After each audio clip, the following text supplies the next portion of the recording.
Assalamualaikum warahmatullahi wabarakatuh. Baiklah, saya di sini akan memaparkan materi tentang lingkungan dan lembaga pendidikan. Terlebih dahulu, saya akan memperkenalkan diri saya. Nama Elizati, NIM 2021-143376 dari kelas 1J, Prodi PGSD, Fakultas Keguruan dan Ilmu Pendidikan, dengan mata kuliah pengantar pendidikan dan dosen pengampu Dr. Haji Hendra Wijaya, SAG, MPDI. Baiklah, saya di sini akan memaparkan materi dengan subtema 1. Pengertian lingkungan dan lembaga pendidikan. Lingkungan pendidikan dapat diartikan sebagai faktor-faktor yang berpengaruh terhadap praktik pendidikan, baik positif maupun negatif. Lingkungan pendidikan sebagai tempat berlangsungnya proses pendidikan merupakan bagian dari lingkungan sosial. Lingkungan pendidikan sangat dibutuhkan dalam proses pendidikan sebab lingkungan pendidikan tersebut berfungsi menunjang proses belajar mengajar secara nyaman, tertib, dan berkelanjutan. Dengan suasana seperti itu, maka proses pendidikan dapat dilaksanakan. Lembaga pendidikan adalah suatu badan yang berusaha mengelola dan menyelenggarakan kegiatan-kegiatan sosial, kebudayaan, keagamaan, penelitian, keterampilan, dan keahlian, yaitu dalam hal pendidikan intelektual, spiritual, serta keahlian atau keterampilan.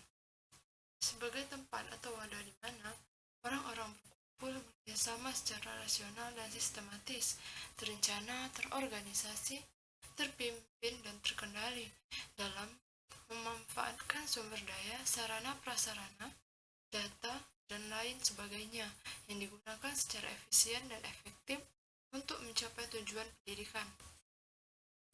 Yang kedua, bentuk-bentuk lingkungan pendidikan.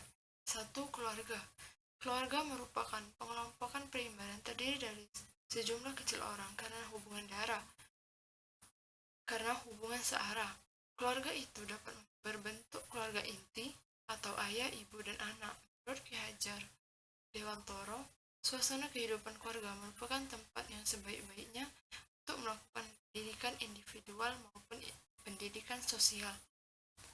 Keluarga merupakan lembaga pendidikan tertua bersifat informal yang pertama dan utama dialami oleh anak, serta lembaga pendidikan yang bersifat kodrati. Orang tua bertanggung jawab memelihara, merawat, melindungi, dan mendidik anak agar tumbuh dan berkembang dengan baik. Pendidikan keluarga berfungsi 1. Sebagai pengalaman pertama masa kanak-kanak. 2. Menjamin kehidupan emosional anak. 3. Menanamkan dasar pendidikan moral. 4. Memberikan dasar pendidikan sosial. 5. Meletakkan dasar-dasar pendidikan agama bagi anak-anak.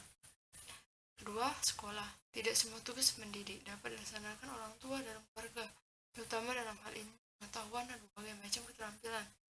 Oleh karena itu, anak dikirimkan ke sekolah-sekolah formal. Sekolah merupakan sarana secara sengaja dirancang untuk melaksanakan pendidikan. Semakin maju suatu masyarakat, semakin penting peran sekolah dalam mempersiapkan generasi muda sebelum masuk dalam proses pembangunan masyarakat. Sekolah bertanggung jawab atas pendidikan anak-anak selama mereka diserahkan kepadanya. Karena itu, sebagai sumber sekolah sebagai lembaga terhadap pendidikan diantaranya sebagai berikut. 1. Sekolah membantu orang tua mengajarkan kebiasaan-kebiasaan yang baik serta menanamkan budi pekerti yang baik. 2. Sekolah memberikan pendidikan untuk kehidupan di dalam masyarakat yang sukar atau tidak dapat diberikan di rumah. 3. Sekolah melatih anak-anak memperoleh kecakapan-kecakapan seperti membaca, menulis, berhitung, menggambar, serta ilmu-ilmu lain. Sifatnya mengembangkan kecerdasan dan pengetahuan. 4. Di sekolah diberikan pelajaran etika, keagamaan, estetika, memberikan bentuk yang salah, dan sebagainya.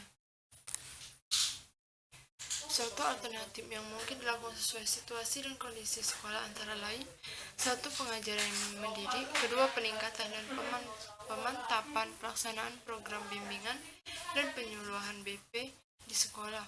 3. Pengembangan perpustakaan sekolah menjadi suatu pusat atau sumber belajar atau PSB. 4. Peningkatan dan pemantapan program pengelolaan sekolah. 4. Masyarakat.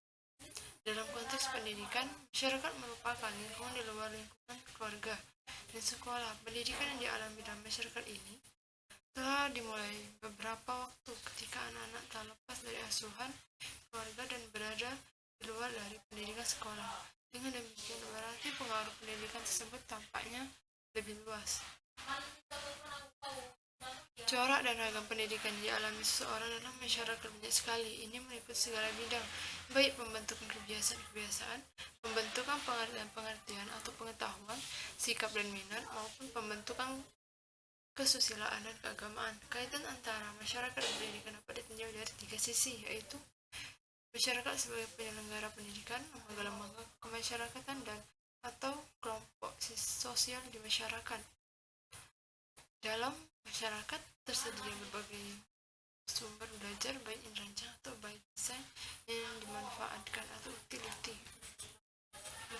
Ketiga, bentuk-bentuk lembaga pendidikan. Satu, lembaga pendidikan formal, yaitu jalur pendidikan terstruktur dan berkesinambungan yang terdiri atas pendidikan dasar, pendidikan menengah, dan pendidikan tinggi. Contoh pendidikan formal adalah sekolah dasar atau SD dan perguruan tinggi atau PT. Dalam pendidikan formal memiliki ciri-ciri atau karakteristik seperti berikut. Kegiatan pembelajaran atau belajar mengajar umumnya dilakukan di dalam kelas atau suatu ruangan, memiliki persyaratan usia, serta pengelompokan usia ke dalam kelas-kelas tertentu, memiliki jadwal yang sudah dirancang sebelumnya, materi pelajaran dibuat dan disusun berdasarkan kurikulum, proses belajar mengajar diatur secara tertib, terstruktur, dan terkendalikan, memiliki sistem evaluasi, terdapat laporan hasil belajar atau raport, serta ada penghargaan yang diberikan dalam bentuk sertifikat, ijazah maupun surat tanda taman belajar. Masa studi atau lamanya kegiatan belajar mesti dibatasi dalam waktu tertentu. Kedua, lembaga pendidikan non formal.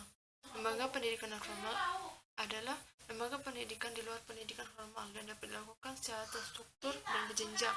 Contoh lembaga pendidikan non formal adalah lembaga pendidikan keterampilan atau LPK. Lembaga pendidikan non formal ini memiliki ciri-ciri di antaranya memiliki waktu belajar lebih singkat dibandingkan dengan pendidikan formal.